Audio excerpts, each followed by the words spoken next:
വിരോധിപ്പിക്കാനും വിദ്വേഷിപ്പിക്കാനും. എൻ്റെ ചോര വേണമെങ്കിൽ ഒരു പിച്ചാത്തിയതാ, ഞാൻ മുറിച്ചു തരാം, കുടിച്ചോ. അല്ലാതെ വെറുതെ നടന്ന് എൻ്റെ പുറകെ നടക്കണ്ട. ഞാൻ ഇന്നിപ്പോൾ ഇതൊന്നും തരാതെ ഞാൻ രാജിവെച്ചു പോകുന്ന ചിലർ വിചാരിച്ചേ, അത് നടന്നില്ല. അങ്ങനെയൊക്കെ ആഗ്രഹിക്കാൻ കൊള്ളാമോ? മന്ത്രിസഭയ്ക്ക് ഇനി 5 ദിവസം 6 ദിവസം കാലാവധി. ഇലക്ഷൻ പ്രഖ്യാപിച്ച മന്ത്രിക്ക് പിന്നെ ഒരു വിലയില്ല.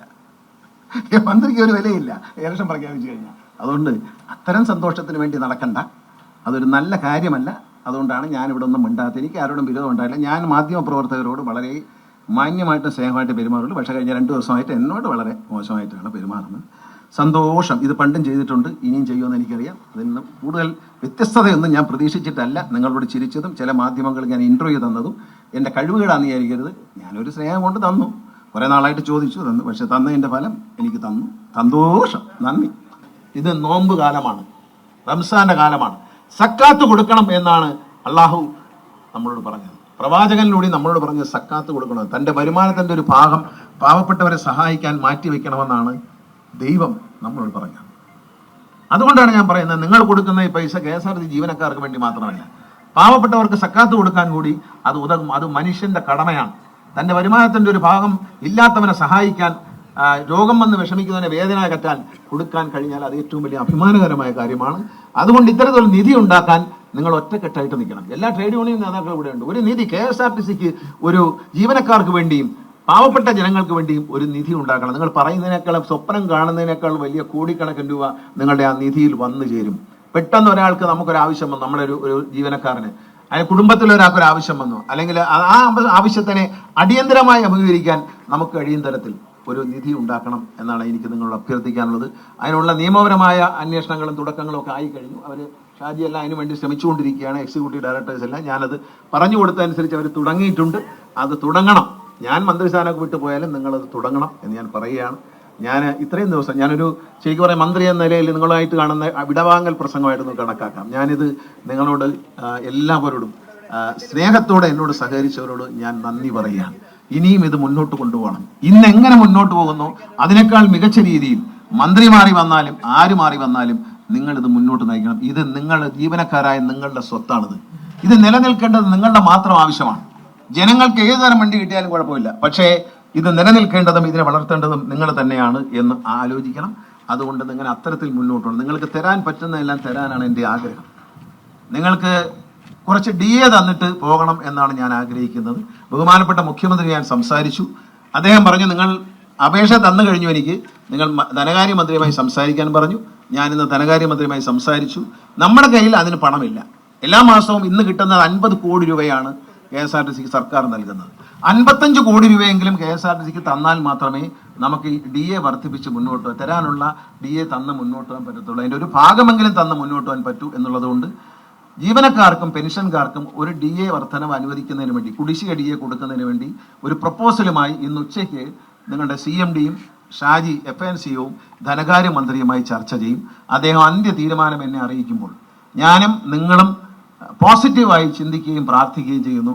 അത് അനുവദിക്കാൻ അദ്ദേഹത്തിന് മനസ്സ് വരട്ടെ എന്ന് ഞാൻ പ്രാർത്ഥിക്കുകയാണ്. കാരണം ഞാൻ എൻ്റെ അധികാര പരിധിയിലല്ല. കാരണം KSRTCയുടെ ബാങ്ക് ബാലൻസിൽ പൈസ കിടപ്പുണ്ടെങ്കിൽ ഞാൻ ഇതിനു മുമ്പ് എടുത്ത് തന്നേനെ. അതിനെനിക്ക് ഒരു പ്രശ്നമില്ല. മുഖ്യമന്ത്രി അതിന് വളരെ അനുകൂലമായ നിലപാടാണ് എടുത്തിട്ടുള്ളത്. അപ്പോൾ അദ്ദേഹം പറഞ്ഞു, നിങ്ങൾ തമ്മിൽ സംസാരിച്ചോളൂ, ഞാൻ രണ്ടുപേരെയും ചുമതലപ്പെടുത്തുകയാണ് എന്ന് പറഞ്ഞു. ഞങ്ങൾ സംസാരിച്ചിട്ടാണ് ഇങ്ങോട്ട് വന്നത്. അപ്പോൾ അദ്ദേഹം ഉച്ചയ്ക്ക് ശേഷം കണക്കുകളുമായി എന്താണ് കമ്മിറ്റ്മെന്റ് എന്നായിട്ട് കണക്കുകളുമായി ചെല്ലാൻ CMD അയക്കാൻ പറഞ്ഞു. അപ്പോൾ ഷാജിയും കൂടി കണക്കുമായിട്ട് കൂടെ പോകാൻ ഞാൻ പറഞ്ഞിരിക്കുകയാണ്. നമ്മൾ ഒരുമിച്ച് നിന്നാൽ ഏതും സാധിക്കുമെന്ന് മനസ്സിലായില്ല. ഇന്നിവിടെ തമിഴ്നാട് ട്രാൻസ്പോർട്ട് കോർപ്പറേഷൻ്റെ MD ശ്രീ മോഹൻ വന്നിട്ടുണ്ട്. അദ്ദേഹം വന്നത് തന്നെ നമ്മളുമായുള്ള ഈ വർഷത്തെ എഗ്രിമെന്റ് ഒപ്പിടാനാണ്. ചരിത്രത്തിലെ മാറ്റത്തിന്റെ തുടങ്ങുന്ന എഗ്രിമെന്റാണ്. നമ്മൾ കിലോമീറ്റർ വെച്ചാണ് പോയിരുന്നത്, ഇപ്പോൾ അത് മാറ്റി ബസ് പാരിറ്റിയിലേക്ക് മാറുകയാണ്. കിലോമീറ്റർ ഉണ്ട്, പക്ഷേ ബസ് പാരിറ്റിയിലേക്ക് മാറുമ്പോൾ 61 മണ്ഡല പൂജാകാലങ്ങൾ എല്ലാ മാസവും 5 ദിവസം 61 ബസ്സുകൾ തമിഴ്നാട്ടിൽ നിന്ന് ഇങ്ങോട്ട് വരും. മദ്രാസ്, ചെന്നൈയിൽ നിന്നടക്കം കേരളത്തിലേക്ക് വരും.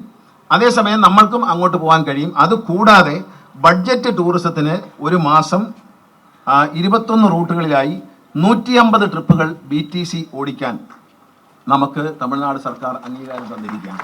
ബഹുമാനപ്പെട്ട മന്ത്രി ഇവിടെ വന്നിരുന്നു. അന്ന് ഞാൻ അദ്ദേഹത്തോട് സംസാരിച്ചതാണ്. കൊടൈക്കനാൽ, നാഗൂർ, പിന്നെ തിരുപ്പതി, തിരുച്ചെന്തൂർ, അങ്ങനെ പഴനി, ഇങ്ങനെയുള്ള സ്ഥലങ്ങളിലേക്ക് ഒരു ബഡ്ജറ്റ് ടൂറിസം. നിങ്ങൾക്ക് എവിടെ നിന്ന് ഏത് ഡിപ്പോയിൽ നിന്ന് വേണമെങ്കിലും ബഡ്ജറ്റ് ടൂറിസം പ്ലാൻ ചെയ്യാം.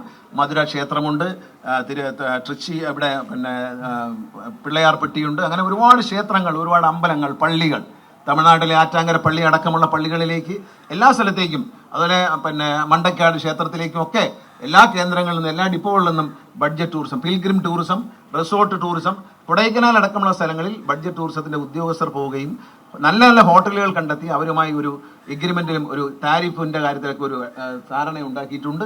അതിൽ KSRC എന്ത് തരുമെന്നൊക്കെ ഒരു ധാരണ ഉണ്ടാക്കിയിട്ടുണ്ട്.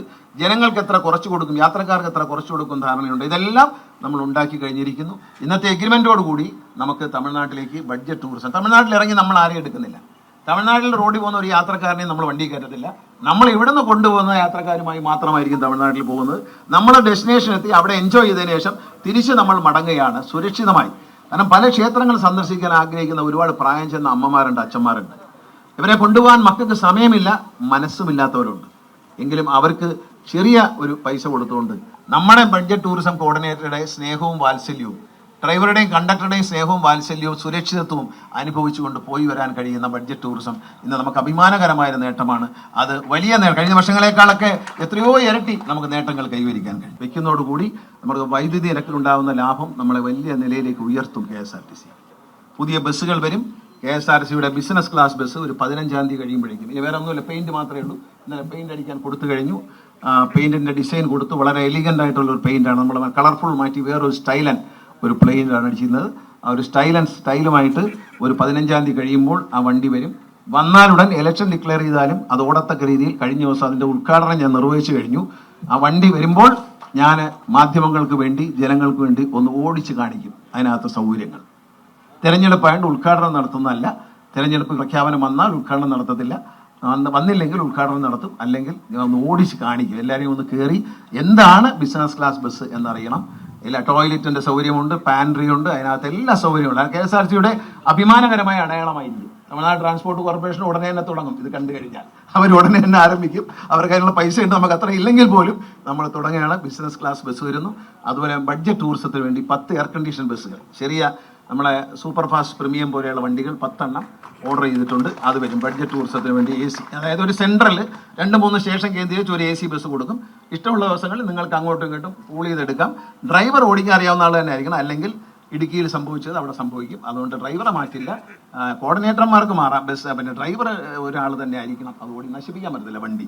അപ്പോൾ അതുകൊണ്ട് വലിയൊരു വ്യത്യാസം. ഇതുവരെ ചരിത്രത്തിൽ ഇല്ലാത്ത അത്രയും വണ്ടികൾ തമിഴ്നാട്ടിലേക്കും തമിഴ്നാട്ടിൽ നിന്ന് ഇങ്ങോട്ടും വരാൻ പോവുകയാണ്. അതെല്ലാം നമുക്ക് തമിഴ്നാട്ടിൽ നിന്ന് വണ്ടി വന്നാലും നമ്മൾ അങ്ങോട്ട് പോയാലും കേരളത്തിലെ ജനങ്ങളുടെ യാത്രാക്ലേശത്തിന് പരിഹാരമാവുകയാണ്. KSRTCയിൽ ഈ പറയുന്ന പോലെ ചിലർ പറയുന്നതൊക്കെ എല്ലാ സ്ത്രീകൾക്കും സൗജന്യം കൊടുക്കുമെന്ന് ചോദിച്ചു.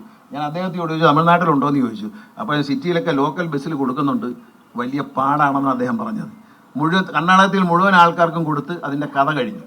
അതുകൊണ്ട് നടക്കാത്ത കാര്യം, ഇതൊന്ന് രക്ഷപ്പെട്ടു വരികയാണ്. ദയവ് ഇത് പാവപ്പെട്ട ഈ ജീവനക്കാരെ കഞ്ഞിയിൽ ഇനി ചെളി വാരിയിടല്ലേ എന്ന് മാത്രമേ ഇനി അഭ്യർത്ഥിക്കാനുള്ളൂ. അവര് ഒരുവിധം രക്ഷപ്പെട്ട ഒരു സന്തോഷമുള്ള ഒരു സമാധാനമുള്ള ജീവിതത്തിലേക്ക് KSRTC ജീവനക്കാർ പ്രവേശിച്ചിരിക്കുകയാണ്. രാഷ്ട്രീയം നല്ലതാണ്, ആരാന്റെ പണമാണ് ഇത്? ജനങ്ങളുടെ പണമാണ്. എൻ്റെ കുടുംബസ്വത്താണെങ്കിൽ അതെടുത്ത് എനിക്ക് ദൗർജന്യം അനുവദിക്കാം. എൻ്റെ അച്ഛനപ്പന്മാർ സമ്പാദിച്ചതൊന്നുമല്ലത്.